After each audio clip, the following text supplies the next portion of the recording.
निवृत्ती हा खांद्यावरी सोपानाचा हात धरी, पुढे चाले ज्ञानेश्वर, मागे मुक्ताई सुंदर.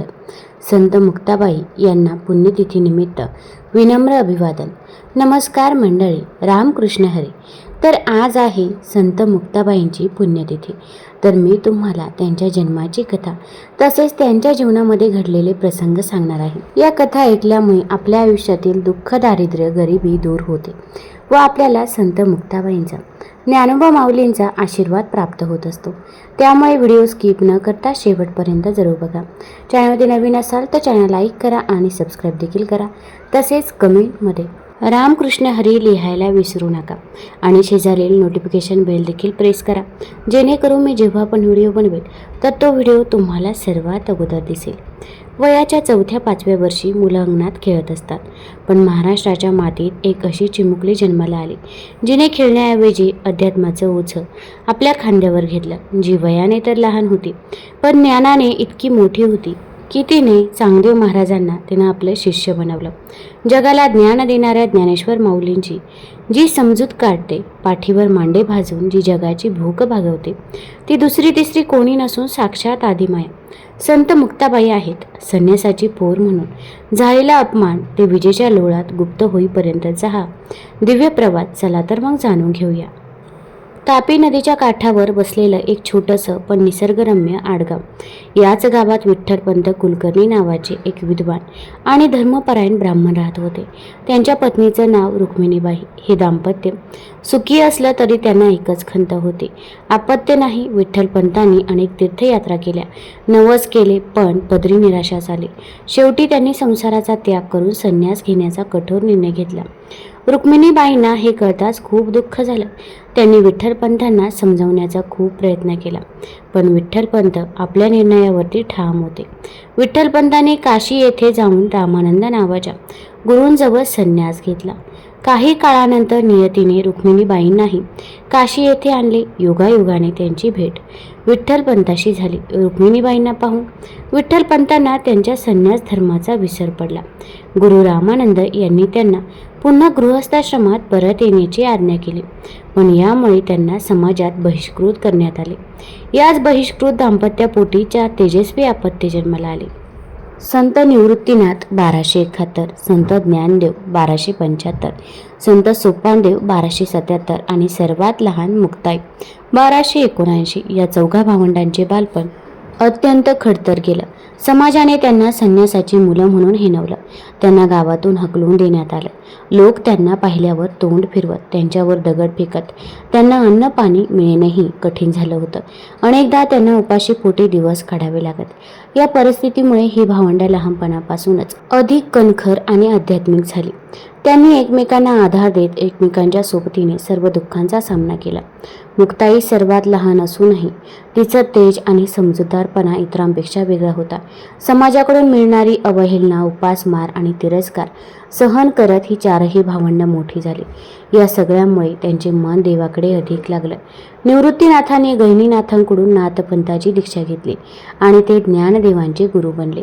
ज्ञानदेवांनी ज्ञानेश्वरीसारखा महान ग्रंथ लिहिला, ज्यात त्याने भगवद्गीतेचा अर्थ सोप्या मराठी भाषेत समजावून सांगितला. या काळात मुक्ताई ज्ञानदेवाच्या पाठीशी सावलीसारखी उभी राहिली. ती त्यांची प्रेरणा, त्यांची सखी आणि त्यांची गुरुही होती. एकदा ज्ञानदेव आणि त्यांचे भावंड फिरत असताना एका गावात गेले. त्यांना खूप भूक लागली होती, पण गावात कोणीही त्यांना अन्न दिले नाही, उलट अपमानच केला. ज्ञानदेवांना या अपमानामुळे खूप राग आला. ते एका खोलीत जाऊन बसले आणि दाराला आतून कडी लावून घेतली. बाहेर मुक्ताई होती. ज्ञानदेवांना असं रागात पाहून तिला खूप वाईट वाटलं. तिने त्यांना समजवण्यासाठी एक सुंदर अभंग गायला, जो ताटीचा अभंग म्हणून प्रसिद्ध आहे. ताटी उघडा ज्ञानदेवा, तुम्ही संत शिरोमणी देवा, योगी तोची जाणावा, जो क्षमा करी सर्वा, विश्वरागे झाले तरी मन शांत ठेवा. मुक्ताईच्या या शब्दांनी ज्ञानदेवांचे मन शांत झाले. त्यांनी दाराची कडी उघडली आणि मुक्ताईला मिठी मारली. मुक्ताईने त्यांना सांगितले की संत तोच असतो, जो सर्वांना क्षमा करतो, सर्वांना आपले मानतो. या प्रसंगातून मुक्ताईचा समजूतदारपणा, तिची दूरदृष्टी आणि तिच्यातील आध्यात्मिक प्रगल्भता दिसून येते. मुक्ताईच्या आयुष्यातील आणखी एक अविस्मरणीय प्रसंग म्हणजे चांगदेवांचे गर्भहरण. चांगदेव हे एक महान योगी जे 400 वर्ष जगले असं मानलं जातं. त्यांना आपल्या योगशक्तीचा खूप गर्व होता. त्यांनी ज्ञानदेवांबद्दल ऐकले होते, पण त्यांना भेटायला जाण्याऐवजी आपला मोठेपणा सिद्ध करायचा होता. त्यामुळे त्यांनी वाघावर बसून आणि हातात सर्पाचा चाबूक घेऊन ज्ञानदेवांना भेटायला येण्याचा निर्णय घेतला. त्यावेळी ज्ञानदेव, निवृत्तीनाथ, सोपानदेव आणि मुक्ताई हे चौघे एका निर्जीव भिंतीवर बसले होते. चांगदेवांना वाघावर येताना पाहून मुक्ताईने त्या निर्जीव भिंतीला "चल रे भिंती" अशी आज्ञा दिली आणि आश्चर्य म्हणजे ती भिंती खरोखरच चालू लागली. मुक्ताईच्या या चमत्काराने चांगदेवांचा गर्व नाहीसा झाला. ते तत्काळ खाली उतरले आणि या चारही भावंडांना आपले गुरु मानले. हा प्रसंग मुक्ताईच्या अलौकिक शक्तीचा आणि आध्यात्मिक उंचीचा एक स्पष्ट पुरावा आहे. मुक्ताईने केवळ चमत्कार करून दाखवला नाही, तर अहंकाराला नम्रतेची शिकवण दिली. ज्ञानदेवांनी आपल्या भावंडांसह महाराष्ट्रभर प्रवास करून भागवत धर्माचा आणि भक्ती मार्गाचा प्रसार केला. या प्रवासात त्यांना अनेक संतांचा सहवास लाभला, ज्यात नामदेव महाराज, गोरा कुंभार, चोखामेळा, सेना, नाभी, सावतामळी, नरहरी सोनार यांचा समावेश होता. मुक्ताईने या सर्व संतांसोबत आध्यात्मिक चर्चा केल्या, त्यांना मार्गदर्शन केले. तिचा सहभाग केवळ सोबत राहण्यापुरता मर्यादित नव्हता, तर ती स्वतः एक प्रभावी वक्ता आणि विचारवंत होती. तिने स्त्रिया आणि शूद्रांनाही भक्ती मार्गाचा अधिकार असे ठामपणे सांगितले, जो त्या काळात एक अत्यंत पुरोगामी विचार होता. तिचे अभंग आजही तिच्या प्रज्ञा आणि दृष्टीची साक्ष देतात. ज्ञानदेवाने अवघ्या 21व्या वर्षी आळंदी येथे संजीवन समाधी घेतली.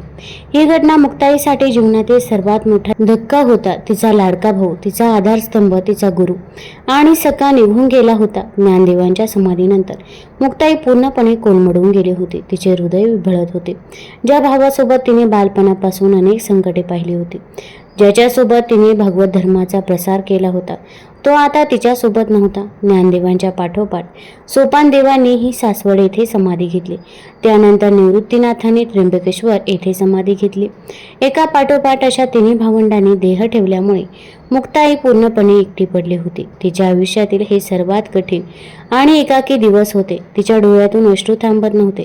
ज्या भावंडांसोबत तिने जीवन व्यतीत केले होते, ते आता फक्त आठवणीत उरले होते. या एकाकीपणामुळे ती अधिकच देवाच्या ध्यानात रमून गेली होती.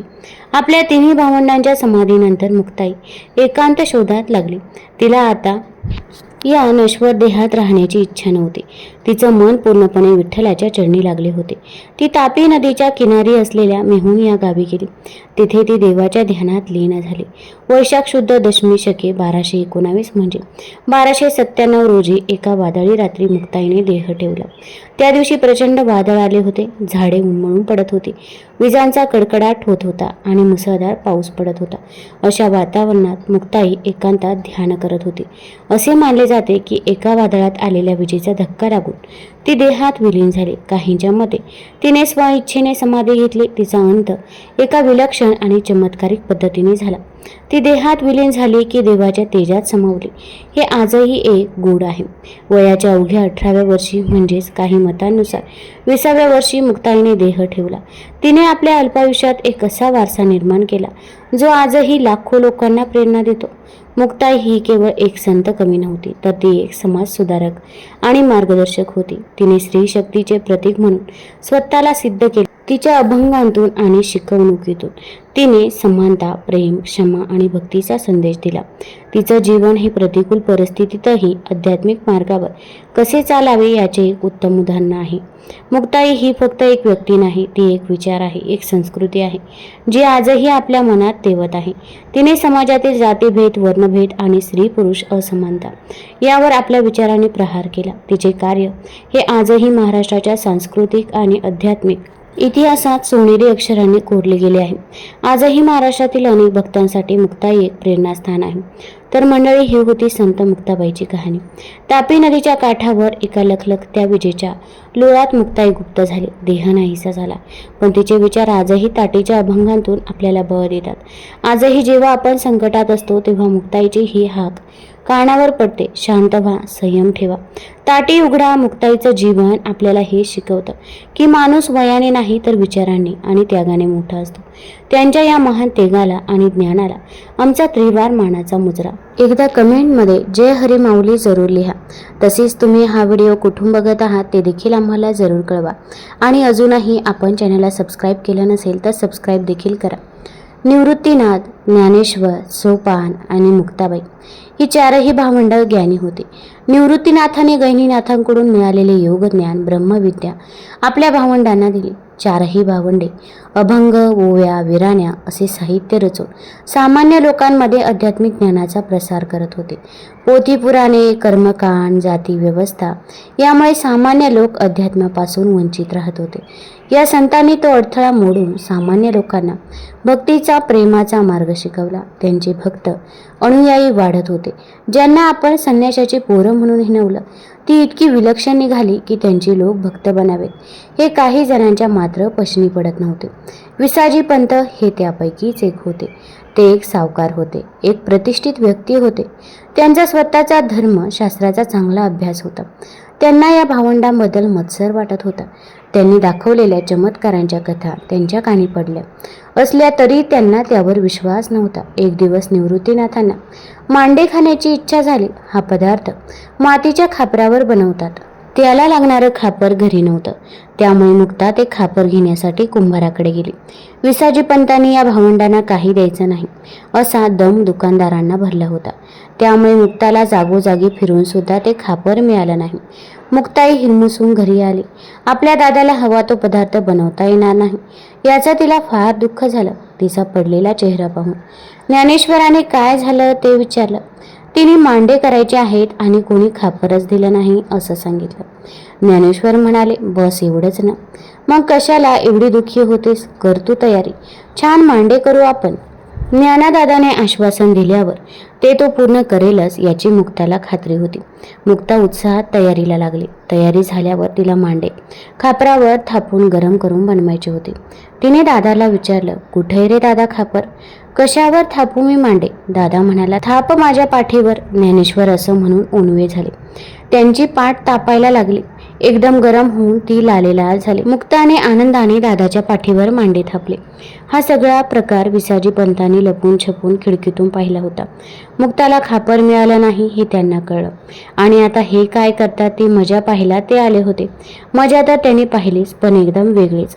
ज्ञानेश्वरांची ती लीला पाहून ते विचारात पडले. ही भावंडे खरंच दिव्य आहेत याची त्यांना खात्री पडली. आपण यांचा उगाचच तिरस्कार केला, त्रास द्यायचा प्रयत्न केला याचा त्यांना पश्चाताप झाला. त्यांना ते देवासमान वाटायला लागले. त्यांनी आपल्या चमत्काराने बनवलेले मांडे आता त्यांना खावे वाटत होते. त्यांच्यासाठी ते साक्षात देवाच्या हस्ते बनलेला प्रसादच होता. पण त्या भावंडांचं स्वतःचं जेवण चालू असताना ते खावे कसे? ते त्यांचं जेवण होईपर्यंत थांबले आणि ज्ञानेश्वर पानावरून उठता क्षणी तडक आत जाऊन त्यांच्या उष्ट्या पतरवाळीतून अधाशासारखे उरलेले खायला लागले. ज्ञानेश्वर आश्चर्याने म्हणाले, अरे असं खेचरासारखं काय करताय? विसाजी पंत तृप्त झाले होते. त्यांनी त्या भावंडांची क्षमा मागितली. त्यांचं शिष्यत्व पत्करलं. कोणी म्हणतात ज्ञानेश्वरांचे शिष्य झाले, कोणी म्हणतात मुक्ताईचे. स्वतः विसाजी पंतांच्या एका अभंगात सोपान आपले गुरु असल्याचा उल्लेख आहे. पण ही बाब गौण आहे. त्या चार भावंडांचं आयुष्य, ज्ञान, शिकवण सगळंच एकमेकांशी इतकं जोडलं आहे की ते वेगळे नाहीतच. याच विसाजी पंतांना संत विसोबा खेचर असंही म्हणतात. या प्रसंगी त्यांचे डोळे उघडल्यावर ते स्वतः भक्ती मार्गावर आयुष्यभर चालले. पुढे ते संत नामदेवांचे गुरु झाले. तुम्हाला जर ही कथा, ही माहिती आवडली असेल तर चॅनल लाईक करा, सबस्क्राईब करा आणि आपल्या मित्रपरिवारासोबत जरूर शेअर करा. धन्यवाद.